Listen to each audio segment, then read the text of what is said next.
ख्वाहिशों को पाकर कुछ पाने की चाहत नहीं है।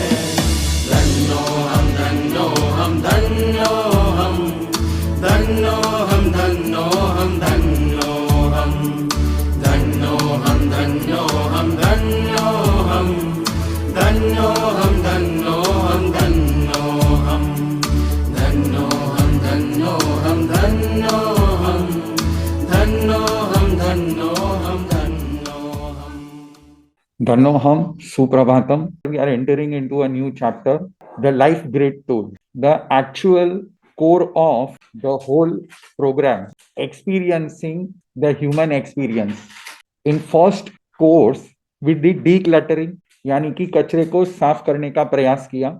हमने दूसरे कोर्स में यह सीखा कि हमारे जीवन में जो भी नेगेटिविटीज हैं, that is due to our some or the other trauma, और इन सबको हील किया जाना चाहिए। नेगेटिव को निकाला नहीं जा सकता, पर हील किया जा सकता। और हमने बहुत ही अच्छी तरीके से पॉजिटिविटी में अपने आप को इंक्लाइन किया।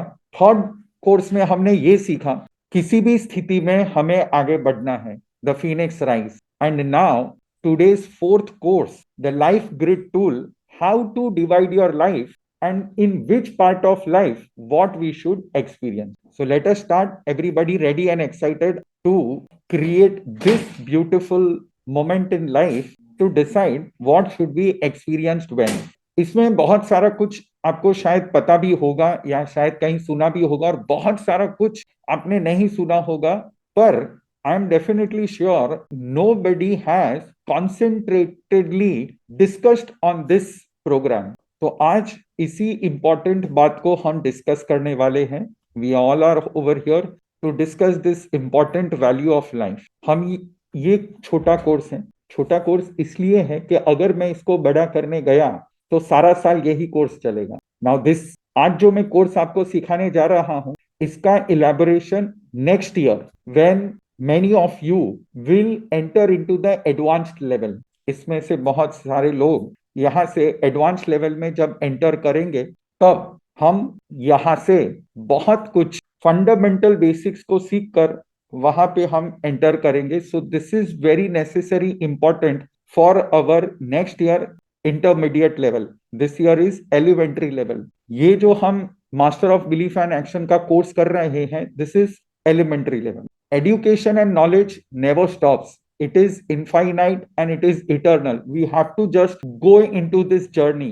Knowledge, knowledge, knowledge, knowledge and experience, experience, experience. क्योंकि एक दिन भी हम बिना एजुकेशन के, बिना नॉलेज के अगर जाते हैं, we miss the experience of that day. So to experience at full potential the human experience, superhuman हमें जो बनना है, उसके लिए ये लाइफ ग्रिड टूल मैंने दो पार्ट में डिवाइड किया।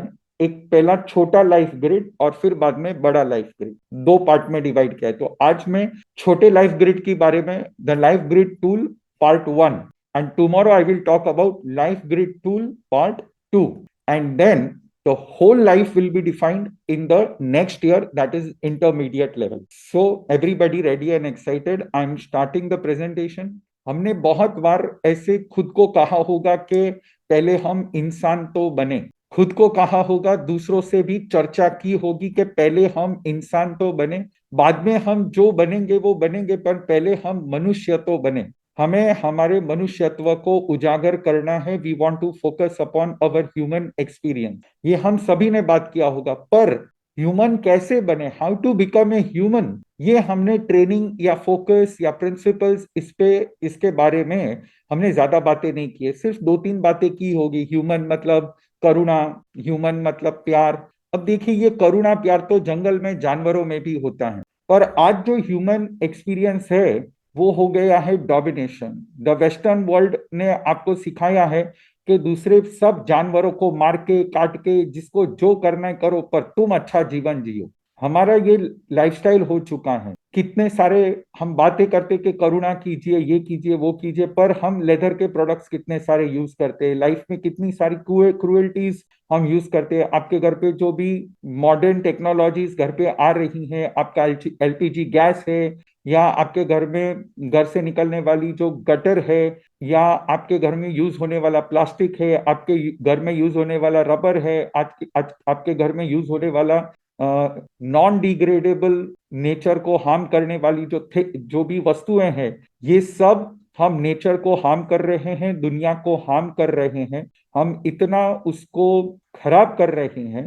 And then also we talk about karuna and compassion. ये सब बट हंसी मजाक लगता है, ये सब हंसी मजाक लगता है कि हम खुद नहीं कर रहे हैं पर हम करवा रहे हैं। So to experience the ultimate human experience making earth sustainable, we are going to set a benchmark of our life. हम यहाँ पे बेंच मार्क सेट करने के लिए आए हैं, and unlocking the full potential of human experience, जहाँ पे हम एक्चुअल में कंपैशन को फॉलो करें और इस नेचर में जितने भी हमारे आसपास लिविंग बीइंग्स हैं सभी को हम सुख दें।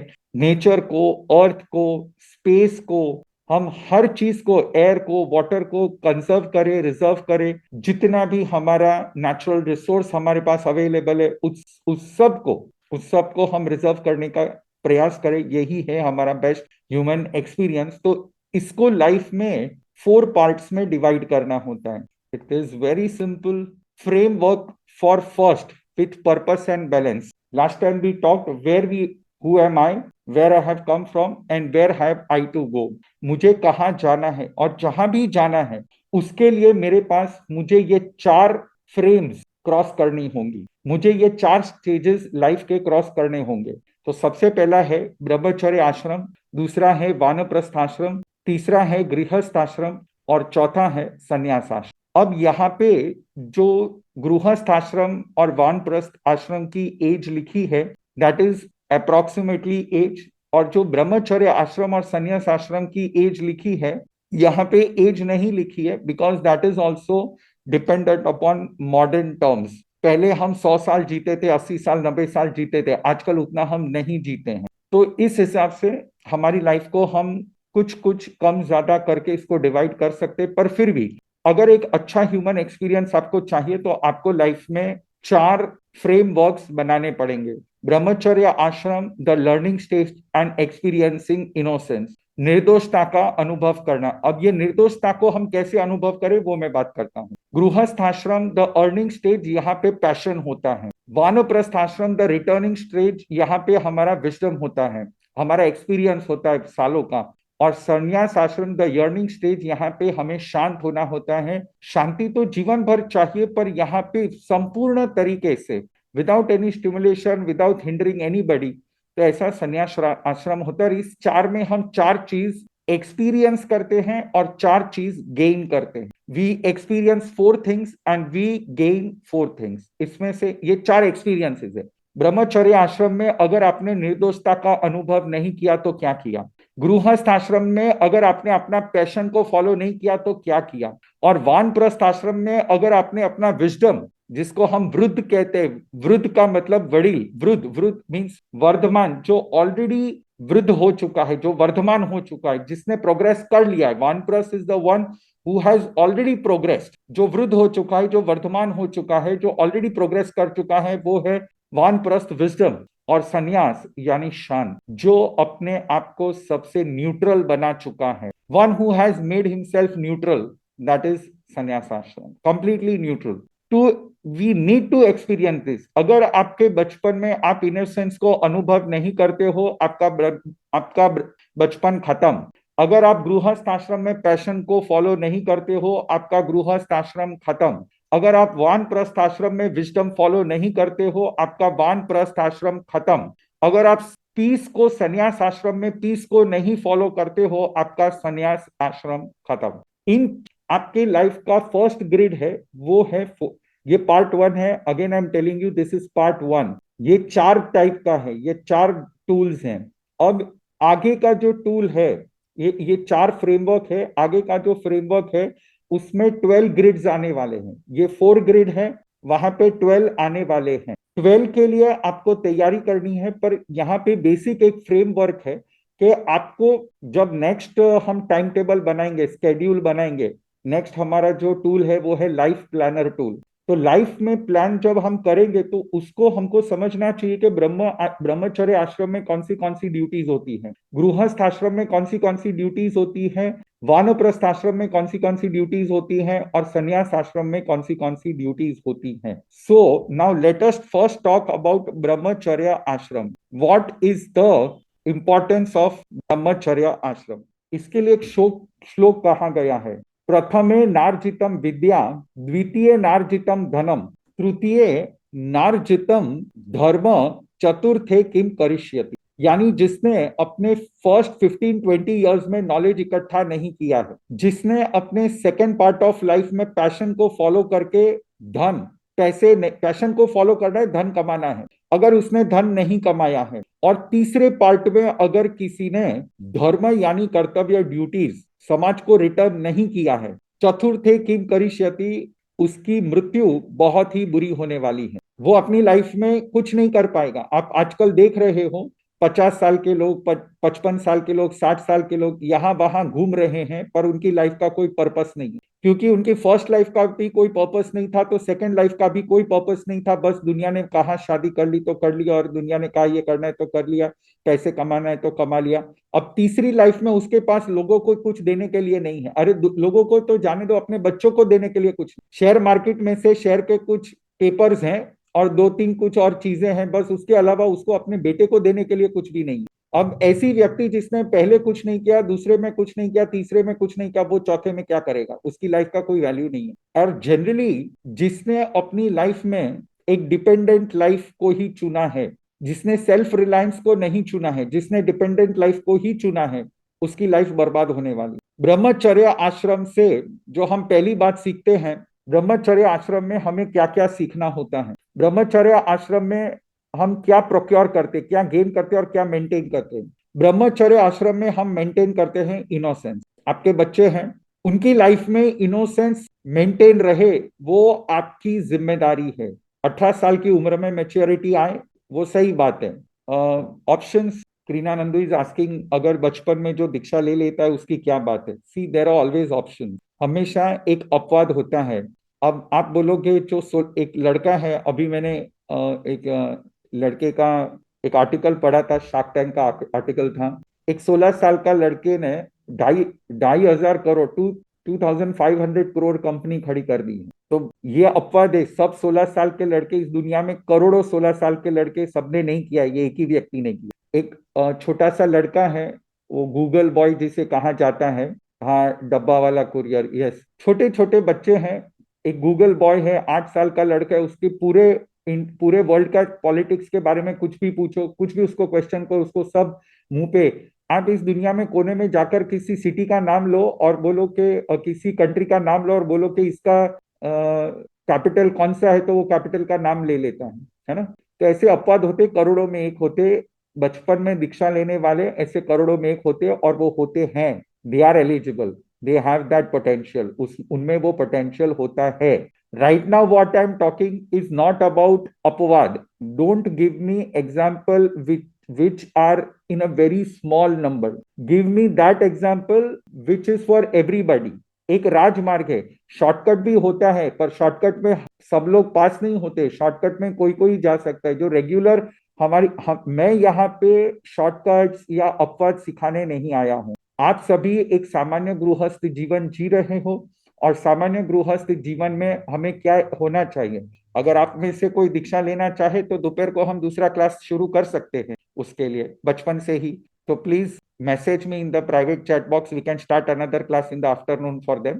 पर अगर हम एक नॉर्मल लाइफ जी रहे हैं तो उसके लिए ह्यूमन लाइफ एक्सपीरियंस कैसा होना चाहिए, वो ह्यूमन एक्सपीरियंस मैं आपको यहाँ पे एक नॉर्मल जीरो से, जब हम स्टार्ट कर रहे हैं तो नॉर्मल में बात कर रहा हूँ, ठीक है। तो फर्स्ट ब्रह्मचर्य आश्रम में हम मेंटेन करते हैं इनोसेंस। आप उनको कोई भी एडवर्टाइजमेंट दिखाते हो, बचपन से ही कोई भी मूवीज दिखाते हो, उनके सामने गलत एक्शंस करते हो या गलत बातें करते हो, आजकल मैंने देखा है बच्चे सिर्फ 7 साल के, 6 साल के, 7 साल के होते हैं और फ्रेंड सब घूमने जाते हैं, और माँ बाप ऐसे कहते कि ये देखो छोटे छोटे कपल्स, स्मॉल कपल्स। अब ये जो बात है ये इतनी गलत बात है। You are not maintaining their innocence, उनको इनोसेंस एक्सपीरियंस नहीं करने दे रहे, आप उनको गलत रास्ते पे लेके जा रहे हैं। तो बचपन जो होता है वो इनोसेंस मेंटेन करने के लिए होता है, और जो ग्रहण करने के लिए होता है वो होता है नॉलेज। ब्रह्मचर्य आश्रम का जो एक्सक्लूसिव मोटो है, मोटिवेशन है, वो है नॉलेज। तो ब्रह्मचर्य आश्रम में हमें जो फोकस करना होता है मेंटेन करने के लिए, वो नॉलेज के लिए, और नॉलेज और स्किल्स को मेंटेन करना है, नॉलेज और स्किल्स को फोकस करना है। वानप्रस्थ आश्रम में डोनेशन और कंट्रीब्यूशन को हमें फोकस करना है। गृहस्थ आश्रम में हमें मनी, वेल्थ और ट्रेजर पे फोकस करना है, और संन्यास आश्रम पे हमें पैसिफिकेशन और रिनंसिएशन फोकस करना है। आपकी लाइफ को 4 पार्ट में आपको डिवाइड करना है आज। Everybody, I am going to pass you tomorrow the worksheet, और आज हम आप उसको फेयर कॉपी में डिवाइड कर सकते हो, फेयर कॉपी में आपको डिवाइड करना है। तो वो वर्कशीट हम कल फेयर करेंगे, आज रफ में आप सब लिखिए।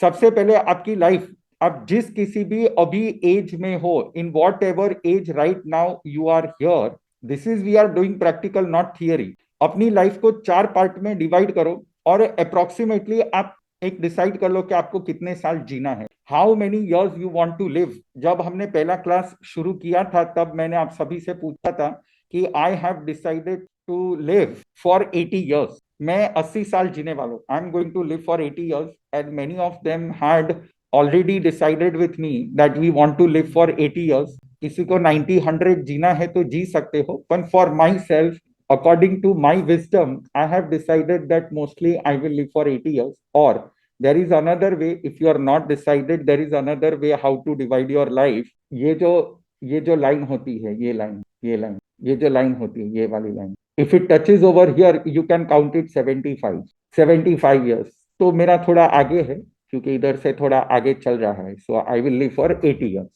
approximately. So now you can count your life. If 80 years, then 20, 20, 20 you have to divide, right? Now, sometimes it happens that in your life, early age, you have some problems, middle age, you have some problems, older age, you have some problems and challenges, and at the last stage also, you have some problems and challenges. अब इस हर area में आपकी body को, strength को आपको decide करना है। इसको हम डिवाइड करेंगे, फिजिकल स्ट्रेंथ। अब जैसे नॉलेज है, स्किल है, तो उसमें आपकी फिजिकल स्ट्रेंथ कैसी होनी चाहिए। कितने सारे बच्चे हैं बचपन से ही फिजिकली डिसेबल्ड होते हैं, मेंटली डिसेबल्ड होते हैं, इमोशनली डिसेबल्ड होते हैं, स्पिरिचुअली डिसेबल्ड होते हैं। प्रॉब्लम्स, बहुत सारी प्रॉब्लम्स बचपन में, उनको कैसे सॉल्व करना है।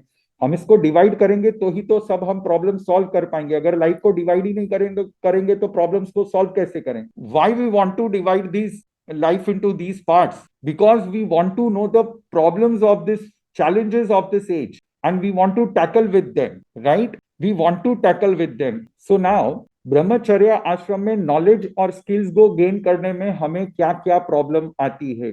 Who can tell me what are the biggest. अब बाहर से नहीं, मैं ये प्रॉब्लम बाहर की बात नहीं कर रहा हूं, इनर सेल्फ, आपके अंदर से ही सबसे बड़ी प्रॉब्लम्स आती है।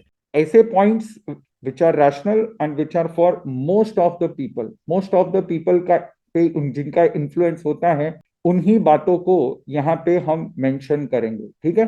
तो सबसे पहले हमारे बचपन में ब्रह्मचर्य आश्रम में what are the possible duties in early childhood, on what we have to work, or what are the challenges. Again, Parul Bain is telling availability of resources. See, resources are external situation. Here I'm talking about your internal situation, internal challenges, not external challenge. Superb. The answer comes over here, the best answer came over here, that is laziness and self motivation. Oh my god, Yayati Ben, how did you know this? Have you learned somewhere? कोई केवल ज्ञान हो चुका है लगता है, या कहीं से तो सीखे हैं आपने। क्या थी खबर पड़ी? And I'm like from this background also little bit. अच्छा, Yeah. એટલે બેકગ્રાઉન્ડ એટલે સાયકોલોજી શીખા છો? Yeah, I'm a pre-primary coordinator, so like I have been experiencing and dealing more with this age students. So yeah, that self-motivation is very necessary at this age.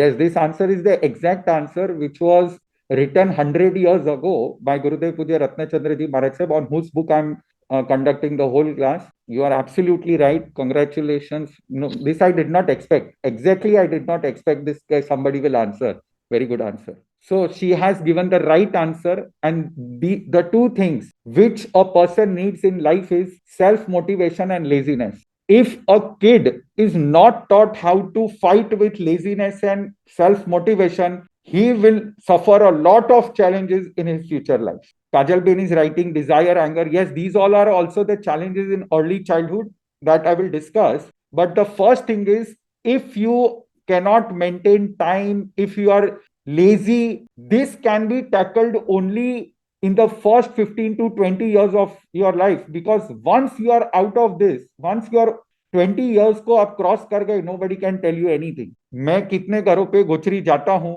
अगर बिना बताए चला गया तो उनकी घर की बहुत सारे लोगों की पोजीशन ऐसी होती है, वो इतने आलसी होती है, इतने आलसी होते हैं कि मत पूछो बात. मैं किसी के घर पे गया था तो पगला करना था, तो दादी ने बोला कि गुरुजी सब रूम्स में पगला करो, और बहू ने बोला नहीं नहीं नहीं नहीं, सब रूम्स में नहीं. और अनफॉर्चुनेटली ऐसा हो गया कि वो दादी ने बोला पधारो पधारो पधारो, वो बोलने जाए उसके पहले में चलेगा. उस रूम की इतनी परिस्थिति खराब थी, यू कैनॉट इमेजिन. ऐसे लगता है कि 10 दिन से उसको झापट झुपट भी नहीं किया होगा. So there are many lazy people in elder life. बड़े होके वो इतने लेजी हो जाते हैं, and that is because early childhood में उन्होंने वो फॉलो नहीं किया है. अब आप 20-25 साल के बाद चाहे कितना ही उसको टोको, आलस मत कर, आलस मत कर, इनकी यही आदत होती है, सब काम एंड टाइम पे करेंगे. They will do everything on and time. अब इसमें मम्मी पापा भी अपने बच्चों को जस्टिफाई करते हैं. अरे मारो छोकरो, तो मेरा बेटा तो एग्जाम में लास्ट लास्ट में पढ़ता है, फिर भी 70 मार्क्स लेके आते हैं. ये गलत बात है. When you say like this, you are encouraging your child to do more bad. ज्यादा उस दुर्गुण को, उस मिस्टेक को, उसको पैटर्न बनाने के लिए आप उसको प्रोत्साहित कर रहे हो. You are motivating him to follow demerits. Never say this के लास्ट लास्ट में पढ़ के भी वो 70 मार्क्स लेके आया, 72 मार्क्स लेके आया. Never say this, because when your child will grow up, at that time any company or anybody will not consider that he had studied at the end moment. Everybody will only consider what he has procured. ये last moment वाली जो बात है, इतनी बुरी बात है, इतनी बुरी बात है. रियलिटी ये है कि वो आलसी है. अगर मुझे कोई कहता है कि मेरे बेटा लास्ट लास्ट में पढ़ के भी इतना लेके आ गया, मुझे पता चल जाता है ये आलसी है, मैं उसको सिलेक्ट ही नहीं करता हूँ फॉर गुड वर्क्स. मुझे सोशल काम करने होते हैं, तो सोशल काम करने के लिए मैं किसको चूज करूंगा? ऐसे बच्चे को मैं कभी चूज नहीं करूंगा. एंड टाइम तक वो आपको आपका भेजा खाता रहेगा.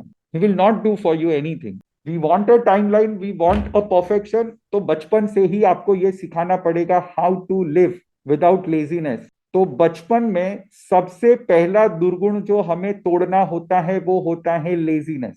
पंक्चुअलिटी, टाइम टेबल, ये आपको अपने बच्चे को देना चाहिए. अगर आपका बच्चा चीजें मांगता है, मान लो कि आज आपका बच्चा 1 साल का, 2 साल का, 3 साल का, 4 साल का, 5 साल का है, आज आपको सबसे पहले आपको उसको टाइम टेबल देके बनाना है, और उसमें मेंशन करना है कि जब तुम 5 साल के हो जाओगे तब आपको ये टॉयज मिलेंगे. बाद में आप चेंज कर सकते हो, पर you should have a time table. उसके माइंड में पता होना चाहिए कि मुझे ये चीज यहीं पे मिलने वाली है, और ऐसा मैं तभी कर पाऊंगा, उसके पहले मुझे नहीं मिलने वाला है, मैं नहीं कर पाऊंगा. आपके बच्चे के लिए आपको टाइम टेबल बनाना ही पड़ेगा, उसको सुबह में एक्सरसाइज करवाना ही पड़ेगा.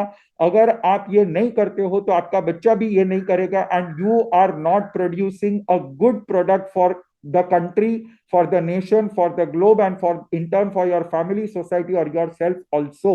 फिर बार बार अड़सुनो पीर छे, अड़सुनो पीर छे, ये आलसी है, ये आलसी हो गया, ये आलसी हो गया. पर आलसी आलसी आलसी बोलो मत, उसको मोटिवेट करो. उसको साथ में लेकर आप वॉकिंग पे जाओ, उसको उठा के आप खुद उसको वॉकिंग पे लेके जाओ, खुद उसके साथ योगा करो, खुद उसके साथ टाइम पे सो जाओ. आपके बच्चे को 11 बजे सुलाते हो, 12 बजे सुलाते हो, और बाद में बोलते हो ए बेटा उठ, ए बेटा उठ. अगर उसको सुबह में 7 बजे उठाना है, शाम को उसको 9 बजे सुला दीजिए. आप सुलाते हो उसको 10 बजे, 11 बजे, 12 बजे तक उसको सोने नहीं देते हो. घर पे खुद के इमोशंस को आप कंट्रोल नहीं कर पाते हो, खुद के टाइम टेबल को आप कंट्रोल नहीं कर पाते हो, you should have an time table. 10:30 business बंद मतलब बिजनेस बंद, डिसिप्लिन रखो। 10:30 अगर किसी का मैसेज आए, फोन को स्विच ऑफ कर दो, कस्टमर के पीछे भागो मत, अपने बच्चे का ध्यान रखो। शाम को 10 साढ़े 10 बजे खाना हो ही जाना चाहिए। बच्चे का तो 7 बजे ही करवा सकते हो उसका फूड, पर अगर आप एल्डर हो, दुकान से आप 10 बजे आते हो तो 10 बजे बंद कर दो। आप खुद उसको 9 बजे, 10 बजे, 11 बजे, 12 बजे सुलाते हो और फिर बाद में कहते हो 7 बजे उठ उठ उठ। How this is possible? You are making him lazy along with you, you can sustain that, he cannot sustain. And कैसा आप जुलम गुजारते हो उस बच्चे पे, मुझे तो ये पता नहीं चलता है। उसका कोई टाइम टेबल आप सेट नहीं करके देते और उसका दिमाग घूमते रहता है, he does not know what I have to do, and this all is because of you. You have to set clear goals for them. So first thing is आलस उसकी लाइफ में नहीं होना चाहिए, फर्स्ट थिंग। और second, self motivation उसके life, not discipline. Reena ben, discipline not will not come over here, discipline बाद में आएगा, सबसे पहले आएगा सेल्फ मोटिवेशन। यानी कि उसको खुद से मन में होना चाहिए, ये आपको उसको सिखाना पड़ेगा, उसको खुद को मन में होना चाहिए कि मुझे सुबह में कल उठना है। पर ये कब होगा, ये सेल्फ मोटिवेशन कब आएगा? जब रात को उसको कंपलसरी 9 बजे सोना होगा, तब उसको सेल्फ मोटिवेशन आएगा। I have to sleep because I have to wake up at 7 o'clock. I have to serve my mother, I have to serve my father, I have to serve my दादा, I have to serve माई नानी। उसको motivation ही नहीं आता है। आई have to serve my dadi, my grandparents, I have to serve my sister, I have to serve my brother. मेरे भैया को मुझे उठाना है, मेरे भैया के लिए भी, मेरे भैया को भी मुझे खाना खाने के लिए बुलाना है, मेरी बहन को भी मुझे खाना खाने के लिए बुलाना है। और ये सबसे बड़ा प्रॉब्लम होता है सिंगल चाइल्ड, सिबलिंग्स नहीं है तो दोनों का टाइम टेबल नहीं है। अब अगर मम्मी पापा रात को 12 बजे सोएंगे तो बच्चे को भी 12 बजे ही सोने को मन होगा। छोटे बच्चे को अकेले सोना पसंद नहीं है, उसको किसी के साथ सोना है।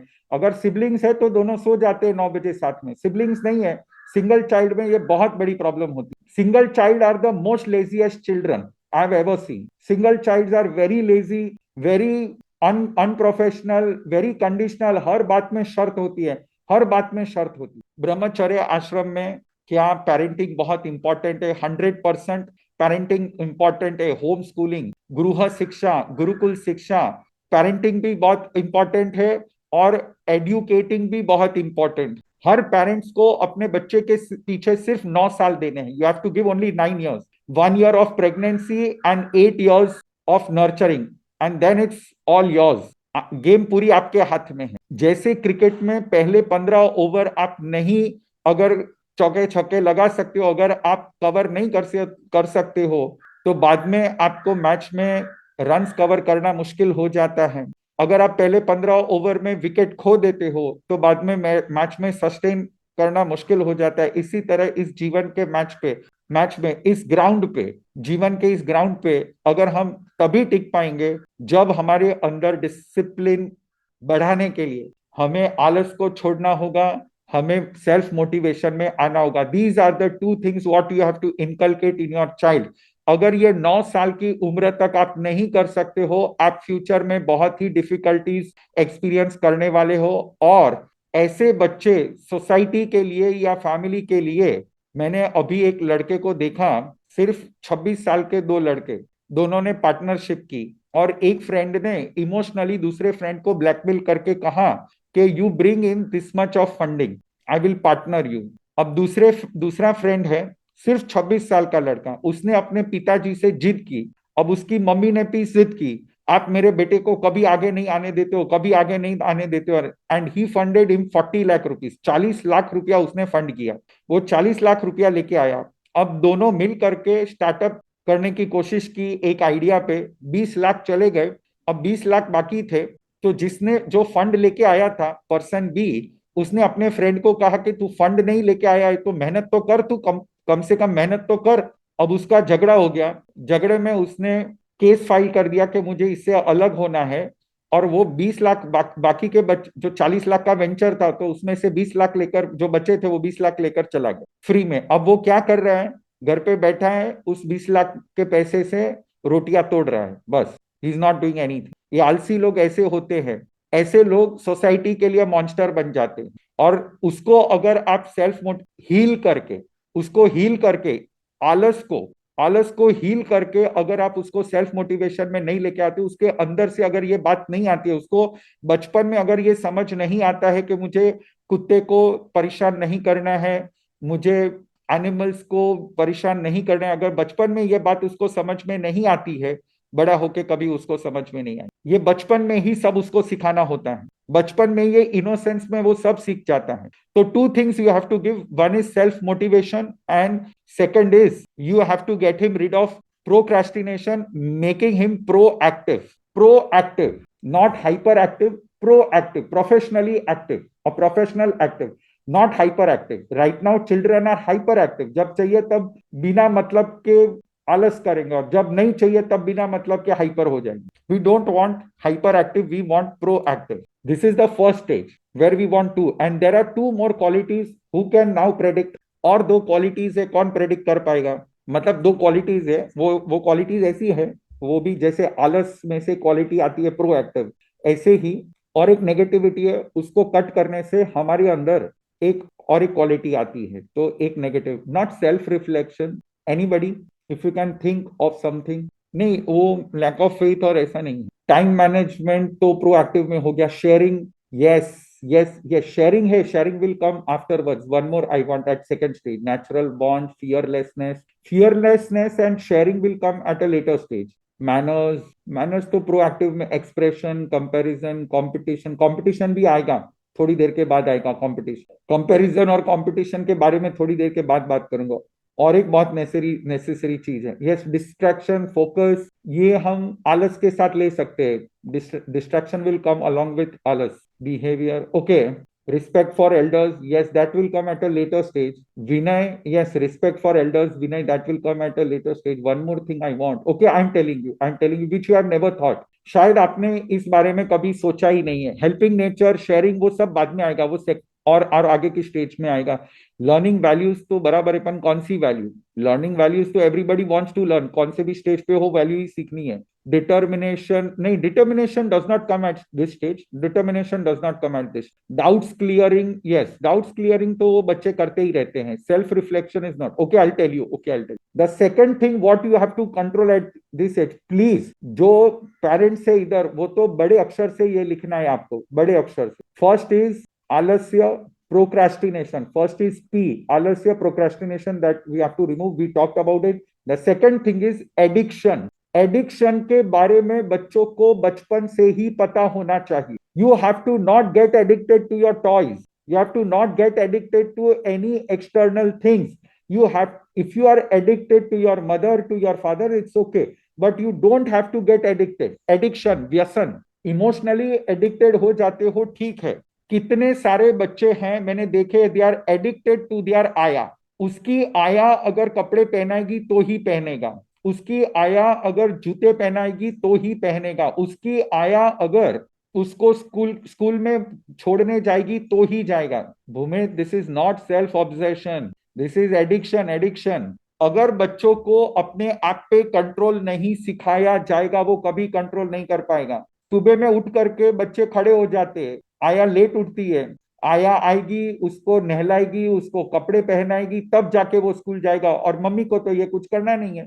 Self control, no addiction. उसको एक ही चीज बार बार नहीं देनी है, उसको एडिक्टेड नहीं बनाना है। आज सब बच्चे, जो बच्चे आज वेफर के और कुरकुरे के एडिक्टेड हो चुके हैं, वो बड़े होके definitely they will be addicted to some other thing. I am not talking about addiction towards elder होके सिर्फ वो जुगार खेलना या चोरी करना। हाँ, चोरी करना, कितने सारे बच्चे ऐसे हैं 9 साल की उम्र में, 10 साल की उम्र में, 12 साल की उम्र में, जो उसको चीज अच्छी लगी वो स्कूल से लेके आते। ये सब व्यसन है, दीज आर ऑल एडिक्शंस। जो अच्छी चीज लगी वो छू लेना, ले लेना, फिर मम्मी बोलती है उसको कि बेटा दूसरे की चीजों को हाथ नहीं लगाना है, you have to take permission and take, है ना।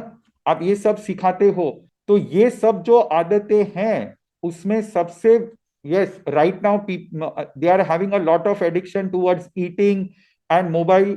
100% two things what you have to, अभी से ही वो टीवी देखना शुरू कर देंगे।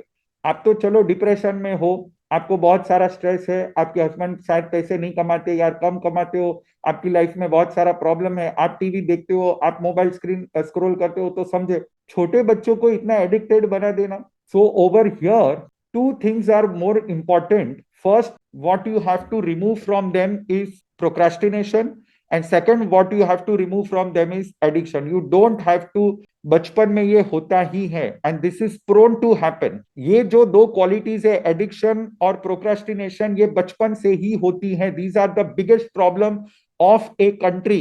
These are the biggest problem of a country, and this should be healed in the childhood. This should be healed in the childhood.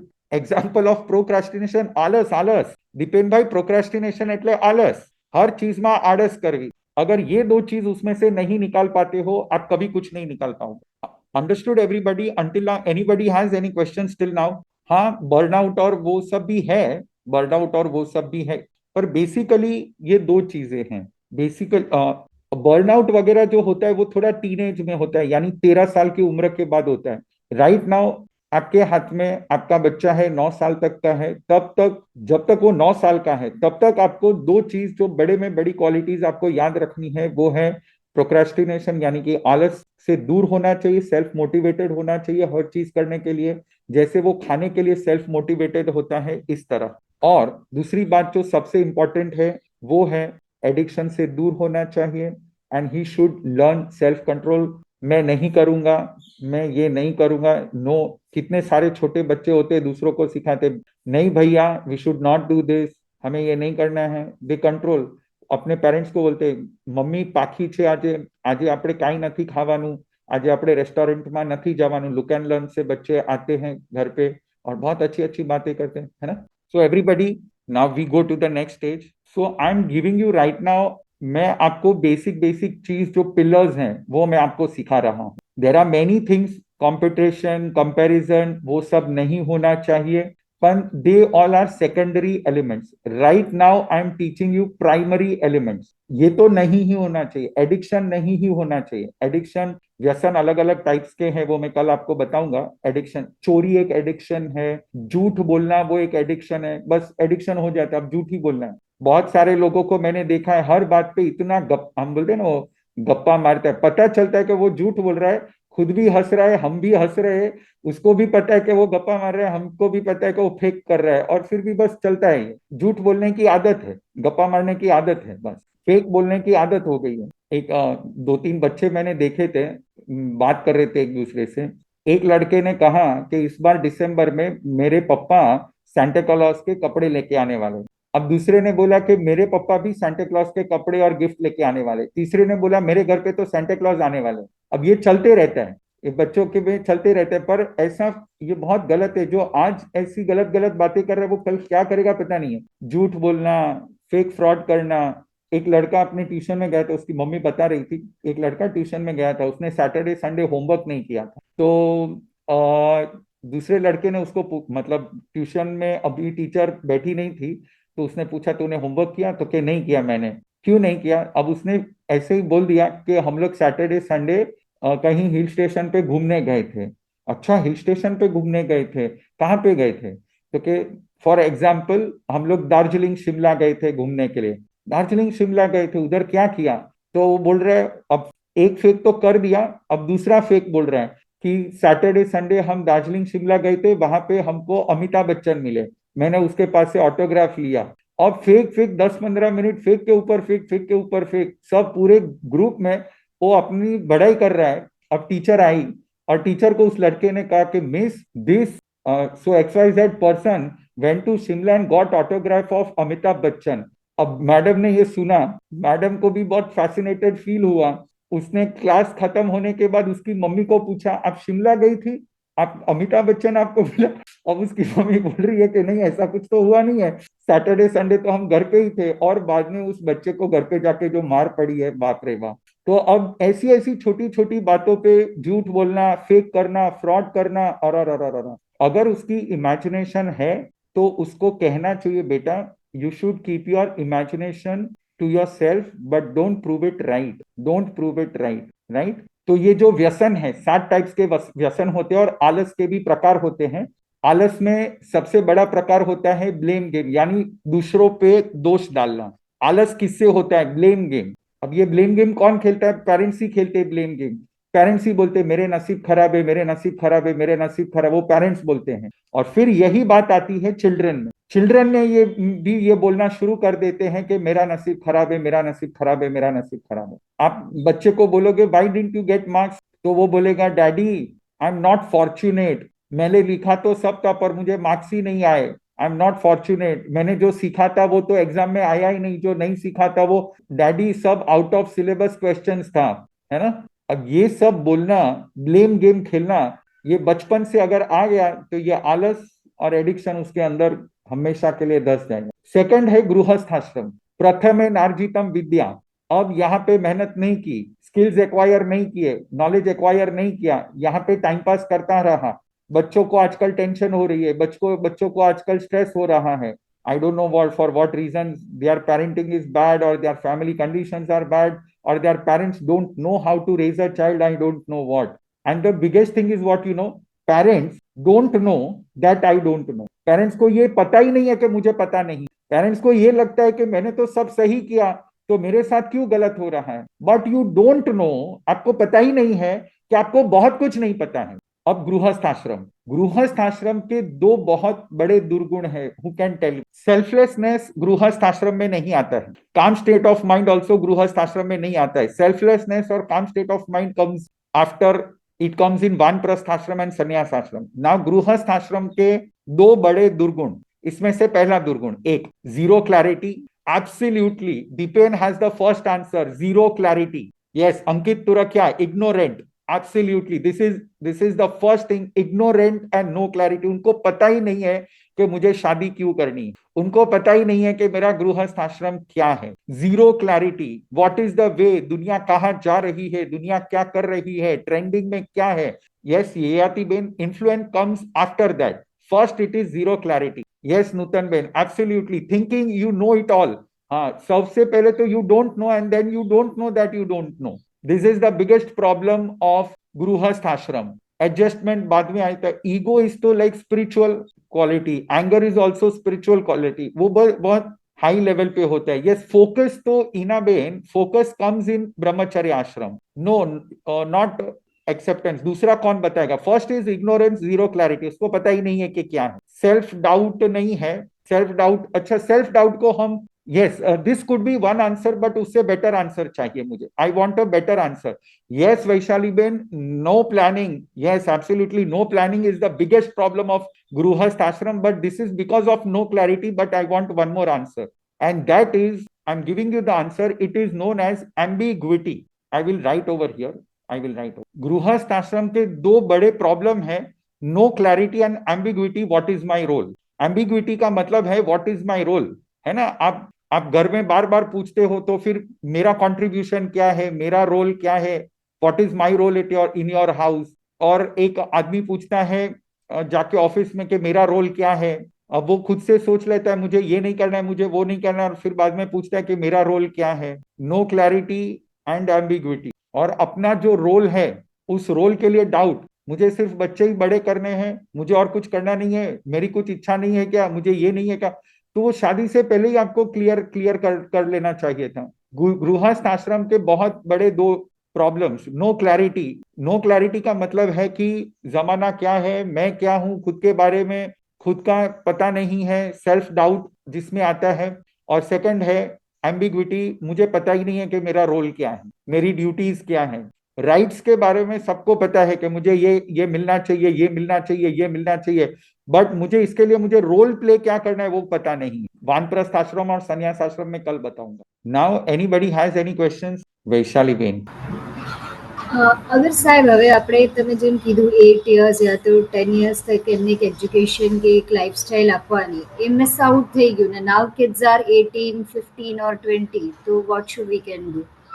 you should not handle them, you should send to some people, some counseling and to such a, आजकल तो counsellor लोग भी इतने बेकार होते हैं, वो कुछ भी सिखा देते हैं, कुछ भी सिखा देते हैं। અને ઇવન પેરેન્ટ્સ બી એટલે લાઈક અમારા જ ગ્રુપમાં મીન્સ ઘણા બધા એવા પેરેન્ટ્સ કે 16 યર્સના છોકરી છોકરાઓ થાય ને તે લોકોને ક્લબિંગ ડ્રિંકિંગ બધી લાઈફ એ લોકોને આપી દે છે કે ધીસ ઇઝ ધ લાઈફ। ठीक है, अब वो दे दिया तो दे दिया। मुझे जो कौन कर रहा है वो मुझे कोई पता नहीं है, पर आपके लाइफ में अगर प्रॉब्लम्स है तो हाँ problems are going to come because of these things you don't know. मतलब अगर बच्चों को एडिक्शन और प्रोक्रेस्टिनेशन अगर आप दे रहे हो, आप समाज को बर्बाद कर रहे हो, आप खुद को बर्बाद कर रहे हो। You are going to ruin yourself. This is simple thing. This is a simple. अगर वो बचपन से ही गाली बोलना सीख गया तो खत्म। तो आपकी लाइफ बर्बाद होने, वो आपको, वो दूसरों को तो बाद में गाली देगा, वो आपको गाली दे देकर आपको तोड़ देगा। अब वो आपको पता नहीं है, you don't have clarity, it's your problem, right. आपके ग्रुप के जो भी लोग हैं वो अगर ये कर रहे हैं, that means they don't have clarity, उनकी लाइफ की क्लैरिटी नहीं है। अब वो ये करने के इसलिए दे रहे because they themselves are not successful in their life. आप देखोगे शायद पैसे होंगे पर सक्सेसफुल नहीं होंगे, उनके घर में भी बहुत सारे प्रॉब्लम्स होंगे, उनके खुद के मन में प्रॉब्लम्स होंगे, वो कहीं स्टेबल नहीं होंगे। यानी 50 साल की उम्र में भी वो ये सोचते कि मुझे डाइवोर्स लेना है। अब एक आदमी तो 30-20 साल अपने हस्बैंड के साथ निकालने के बाद अगर सोचता है कि मुझे डाइवोर्स लेना है, that means they don't have clarity and purpose in their life. उनके घर में यही सब प्रॉब्लम्स चलते ही रहेंगे। They don't have a stable life. So if you want to live a stable life, you need to understand this, what role you have in your life and what is the current trend. ये सीखना ही पड़ेगा, है ना? Okay. Anybody else? If you have passed the childhood and if you are not able to do these things, you have to start by healing, inner child healing. Inner child healing is the best answer to all your problems. आप चाहे 30 साल के हो, 40 साल के हो, 50 साल के हो, आपके मन में आपके खुद को आपको नर्चर करना है। ये सब जान करके आपको क्या करना है, इनर चाइल्ड का मेडिटेशन करना है। मैं गर्भ में हूं, जैसे मैंने आपको मेडिटेशन करवाया था, वहां पे जाके आपके साथ जो जो भी गलत हुआ है, आपने, आपको किसी ने नहीं सिखाया है, आपको उसको फिर से नर्चर करना है और फिर से कहना है, no, now you are an innocent person. आपको ज्ञान सीखना है। Meditation is the highest power, जो आप बचपन में 7 साल में शायद नहीं कर पाए, वो यहाँ पे शायद एक हफ्ते में कर पाओगे, ओनली थ्रू मेडिटेशन। मेडिटेशन हमको एक ऐसी गिफ्ट है, एक ऐसी सोलफुल एनर्जी है, जो एनर्जी पा करके हम कुछ भी हील कर सकते हैं। ठीक है, this is a very powerful tool we have right now. Till the age of 7-8, children live in the world of fantasy and imagination, so they express that. So how can we say that they are saying lies? They are saying lies by telling them. अब उसने imagination किया कि मैं दार्जिलिंग गया था, अमिताभ बच्चन को मिला, पर उसको ये झूठ नहीं बोलना चाहिए था कि ये सैटरडे संडे को मैं मेरे मम्मी डैडी के साथ गया था। उसको ये बोल देना चाहिए था, उसको समझाना चाहिए माँ बाप को कि अगर आपको ऐसी इमेजिनेशन होती है तो आपको ये शेयर करना है अपने फ्रेंड्स के साथ, पर उसको ये नहीं, झूठ नहीं बोलना है। Right, that is what you have to do. After 14 years also, parents play important role. This is the stage when one turns from childhood to adult. No, no, no, no, no, no, no, no. Parents only have to give their 9 years. उसके बाद में आपके children को आप nurture नहीं कर पाओगे unless you are a mentor. अगर आप कोई ग्रेजुएट हो, डबल ग्रेजुएट हो, उसको, वो जिस फील्ड में जाना चाहता है उसमें अगर आप डबल ग्रेजुएट हो, then you have a role as a mentor, not as a parent. Parent का रोल सिर्फ 9 इयर्स तक होता है। 9 इयर्स के बाद जो मैक्सिमम रोल होता है, डेफिनेटली पेरेंट्स की रिस्पॉन्सिबिलिटीज है, पर रोल जो होता है वो मेंटर का रोल होता है। 10 साल से, 9 साल से लेकर 16 साल के बच्चे का लाइफ में जो रोल होता है वो पेरेंट्स का नहीं होता है, वो होता है मेंटर का। Even if the child is self-motivated, proactive, still they are very stressed. This can happen अगर वो self motivated है और फिर भी अगर stress है उनकी लाइफ में, this happens because of some or the other negativity is playing in their mind. Either it is fear of something, either it is comparison of something, either it is competition of something.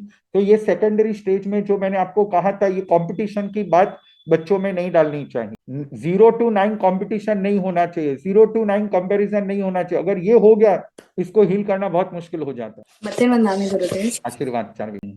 अच्छा, actually Dhruv who is 4 years old, our son, તો અત્યારના હવે છે ને એને બહુ ઓલું થઈ ગયું છે કે લાઈક બધા મને ગુડ બોય કહે, એટલે કાંઈ પણ કામ કરીને આવે તો વી ટેલ કે Dhruv you are very good boy, અને એ ચક્કરમાં એ બધું અમારું કામ કરી દે કે પાપા હું આમ કરી દઉં, દાદી હું આમ કરી દઉં.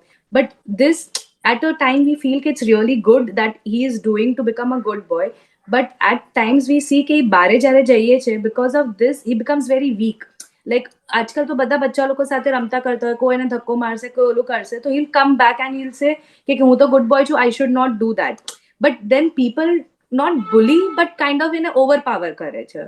તો how to અત્યારે 9 વર્ષનો છે, આવું થવા દો, okay Let it happen. Let him experience. Okay Let him but experience. પછી એના You don't માઇન્ડમાં push એ જ it. બેસી જાય છે ખાલી કે કાંઈ પણ કરે તો મમ્મા હું ગુડ બોય છું ને હું ગુડ બોય છું ને એ like you know he keeps on asking You that have to you have to motivate him. Okay उसको आपको बोलना ही है you are a very good boy, you are living in a very good family, you have got all the best things, and you have to make him understand the person who hit you is a bad boy. Okay You have to make him understand. એટલે Now after the age of 9, when he goes to his mentor, बाद में उसको कैसे life को handle करना है, उसको आप 10 साल की उम्र के बाद उसको कराटे सिखाओ, 10 साल की उम्र के बाद आप उसको, तो he has those ethics at that time. Right now he does not have ethics, तो उसको पता नहीं है कि किसको मारना है किसको नहीं मारना है, तो उसको अभी पता नहीं है. Right. So right now you cannot explain him. You have to tell him that he hit you, he's a bad boy, you did not hit, you are a good boy. Okay Right. Yeah. You have to continuously motivate him to do good things. Okay Right. Thank you તેને વંદામે ગુરુદેવ. આશીર્વાદ. ગુરુદેવ, આપણે જેમ હમણાં પૂછ્યું ચારવીબેને કે આપણે છોકરાઓ દે feel કે એ લોકો બુલી થઈ રહ્યા છે, તો દે કેમ એન ક્વેશ્ચન કે મમ્મા એને આમ કર્યું પણ હું નથી કરતો, તો એમ આઈ અ ગુડ બોય. બટ એ જ રીતના હવે આપણે એને એમ કહીએ કે તું ગુડ રહે, પણ તારી સાથે કોઈ ખરાબ કરે તો give them back and then come out, નહીં તો they will only keep complaining. અને એ કમ્પ્લેન કરે ને એનાથી એ લોકોને they get a tag name કે આ તો કમ્પ્લેન બોય છે. Okay. So is that right? તો એના 3 સ્ટેજીસ છે. લાઈક તમે ઓલી સ્ટોરી સાંભળી હતી, શિશુપાલ વધ. કૃષ્ણએ કીધું તું કે તને હું 100 ચાન્સ આપું છું, 100 મિસ્ટેક્સ કરી લે, 100 વાળું કરીશ ને ત્યારે હું તને છોડીશ ને. So you should teach him 3 stages. First, he complains to you. If he complains to you, the very moment you have to call his mother, you have to tell to the teacher that this is happening, this should not happen next time, this is your duty. If you do back, then and then only he will learn. If you are not doing, if you બેટા તું સમજી લે ને તારે જોઈ લેવાનું, તું ઘડી ઘડી મને શું કહે છે, no this should not be your answer. It is your responsibility. એની સાથે કોઈએ પણ મસ્તી કરી તો બીજા દિવસે તમારે સ્કૂલમાં જવાનું, ઓલા છોકરાને પૂછવાનું કે તું મારા છોકરાને કેમ મારે છે, કેમ આવું કરે છે. અગર તમે આમ કરશો ને તો તમારા છોકરાને તમારા ઉપર વિશ્વાસ આવશે અને એને તમારા ઉપર ટ્રસ્ટ બેસશે કે મારી મમ્મી જે કરે છે એ બરાબર છે. જો તમે આ નહીં કરશો તો he will think, he will go out then. He will think my mother cannot do anything. The moment this happens, it is your duty कि તમે છોકરાને પૂછો કે તે મારા છોકરાને unnecessary કેમ માર્યું, શું થયું તું. Take out that question. You go to his mother कि તમારા છોકરાને કંઈક પ્રોબ્લેમ છે, એ આવો થઈ ગયો છે, get him checked by some counselor, go to the teacher, and once this process is over and then also he is not listening, then you should teach your child how to defend. You have at the second stage you have to teach him how to defend. બરાબર. Because there was an incident in his school કે બે એટલે એની ક્લાસની છોકરી હતી અને એની નાની બેન, એ બેઉ જણા મળીને એને હેરાન કરતા, એટલે હાલતો જાય ને એ લોકોને તો એ મારતા જાય એવી રીતના. તો એને 5-6 times he told them કે તું આવી રીતના નહીં કર, I will go and complain, because I told him કે I directly cannot come to the school, you have to This is tell the wrong. teacher. No, this is wrong. This is wrong. You don't tell him that I cannot come to the school. The moment this has happened, you have to go to the teacher and you have to tell. When we spoke to the teacher કે this is happening, so he is like the teacher is like no I have spoken to the parent, અને એને મતલબ એની parent You M have to કીધું tell to the teacher that if this happens next time, I will ask the principal. આ તમારે bold steps લેવા જ પડે. If you don't take the responsibility, this is not going to get solved. because when I spoke to the parent directly, the parent complained કે તમારા સને મારી છોકરીને માર્યું. I said your daughter started it first. I agree it is the mistake on my son કે એને છોકરી ઉપર હાથ ન ઉપાડાય, but he is already complained to the teacher, but even after the teacher telling your daughter, she is still continuing it. So if this continues the next time, I will see to it that this complaint goes to the higher authority.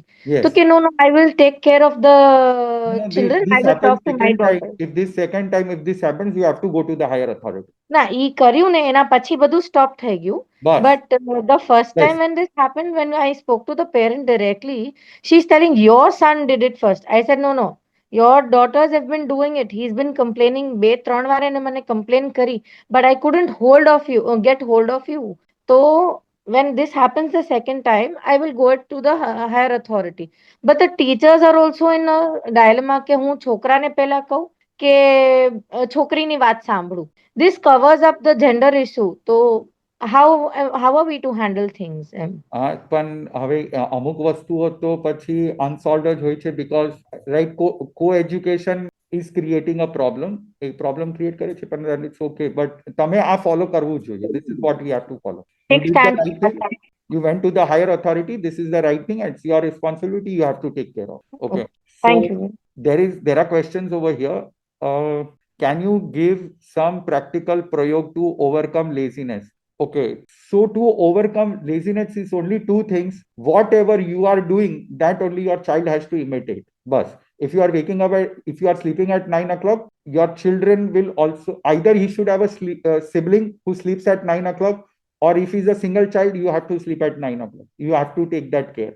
Either you have a grandparent at your home, dada dadi ene suvdavi de 9 વાગે. This should have practical. There is no prayog. 0 to 9 is no experiment. 0 to 9 is only imitation. Write it in your book. 0 to 9 is only imitation. What you will do, your children will do. Okay, Tanvi ji. Namaste, Gurudev. Ashish. Gurudev, day before yesterday, I expressed my gratitude to you and the entire class that I have been only done 3-4 classes. But yesterday class I missed because I had to go for the early morning test and finalizing my surgery. And I just want to share one experience like what happened yesterday. Like my surgery was very, मतलब એટલું બધું મોટું કઈ નથી, but it was just laser surgery, मतलब laparoscopic થવાની હતી. But yesterday when I go to Medica, because for the second opinion, they said such things that I was so scared. मतलब એ લોકોએ સર્જરીને એવી લાઈફ થ્રેટનિંગ બનાવી દીધી કે તમને કોઈ દી એડમિટ નથી થયા, એનેસ્થીસિયા નથી લીધું તો અમે તમને રિવાઇવ નહીં કરી શકીએ, આમ નહીં કરી શકીએ. Already ઘણા બધા ટેસ્ટ આપી દીધા. And I was like, I thought I'm not going to come alive of this. मतलब almost I came home, I went in 7:30 in the morning, and that's why I missed the morning class. And I came back at 5:30 in the evening. And trust me, Gurudev, I've attended just 4 live classes of yours. And yesterday I was waiting, Sumit Bhai, for uploading the class. But yesterday, I think જરાક લેટમાં class upload થયું, જેવો સુમિતભાઈનો message આવ્યો ગ્રુપમાં, I immediately turned into the class, but I was so exhausted because of blood test and all the thing. I skipped a few points. मतलब I just fast forwarded it and was listening it. And trust me, Gurudev, the reason I am taking this opportunity to talk to you is to thank you, because the moment I skipped, मतलब I didn't have the energy to go through the entire class. And it's such a blessing that I just stopped at a point where you said, be prepared for the challenges.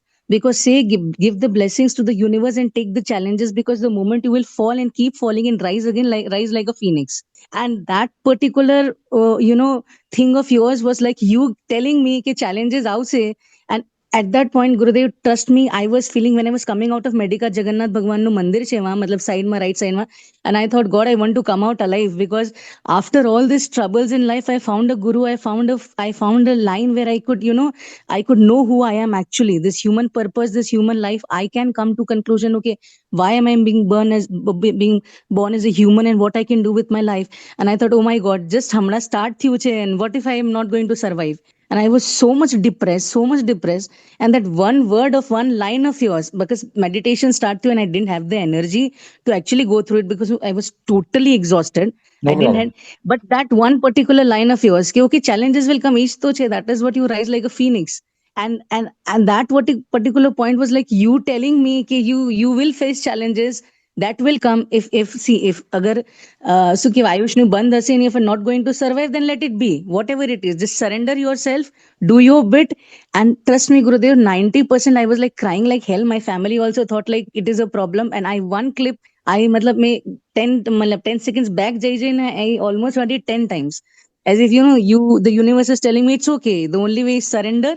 And I don't know, Gurudev, I mean, I have never met you in person. This live classes are the only way I'm connecting with you. I always have wanted, but this is like why I want to share is because I have been reading books and doing a lot of things since I work in corporate. So I've got an opportunity to meet a lot of leaders, but this class is a blessing. I read somewhere ki jare tame ready ho, Guru will appear. And now I come to know that why people like Mara Gurudev. This is the one experience which I thought that you coming for that 10 seconds clip is only to tell me कि Tanvi rise like a phoenix is is like this. You will face challenge and come out of it. Great. So thank you so much. I mean, I just wanted to share because, you know, these people are Yes. so blessed. જે લોકો day one થી તમારા live સાંભળે છે. I mean, એ લોકોના શાયદ પૂર્વજન્મના કોઈ કરમ હશે, મતલબ એટલા સારા. I have only done 4 or 5 classes, but there is a change which I'm seeing in. And one very important one thing I wanted to share is like, I always thought कि मने blessings मले, I should seek the blessings. And now this one word of yours, bless the universe. So that is also a paradigm shift in me, because now I'm thinking, okay, bless the universe. You are not only the one for asking, be ready to bless the universe. And I also take this opportunity, Gurudev, this entire positive vibration, this aura which is happening in the morning classes. Please, everybody bless me so I come back alive and happy, and I would change myself and would learn from you, Gurudev. So that is amazing. That is phenomenal. Your 10-second clips really helped me to get motivated, Gurudev. Great, Tanviji. Bahut saras. Very happy to hear this. And Gurudev, please provide me your blessing so I and everybody just provide me the blessing. So this is a new journey for me, which I have started. And I seek blessings from everyone, especially from Gurudev, that, you know, I continue, I get this motivation from you, and I just go with full surrender. Make the fullest of your life and human experience તમારું best થાય એવા અંતરથી blessings છે.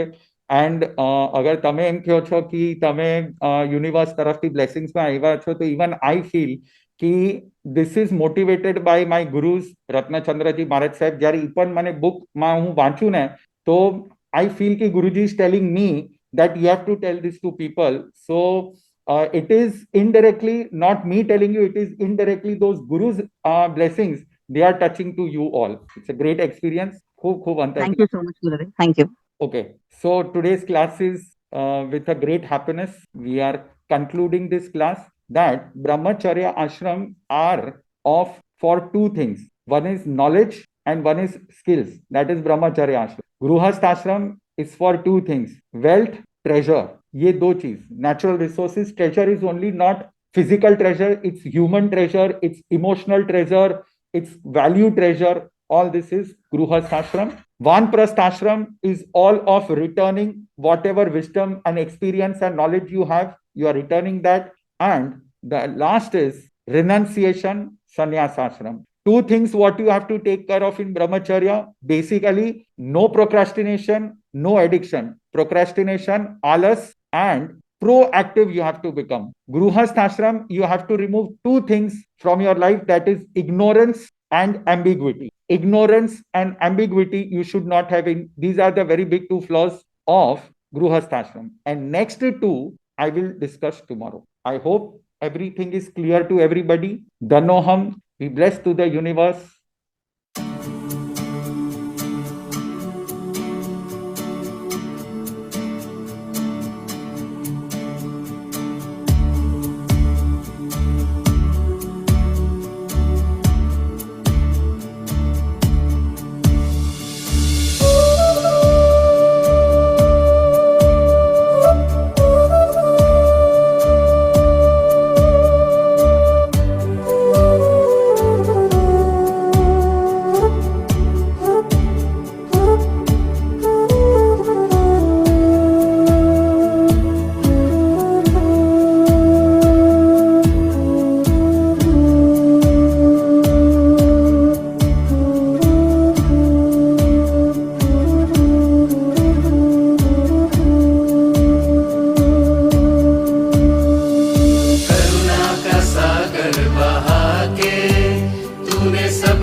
आशीषों को पाकर कुछ पाने की चाहत नहीं है। धन्नो हम धन्नो हम धन्नो हम धन्नो हम धन्नो हम धन्नो हम धन्नो हम धन्नो हम धन्नो हम धन्नो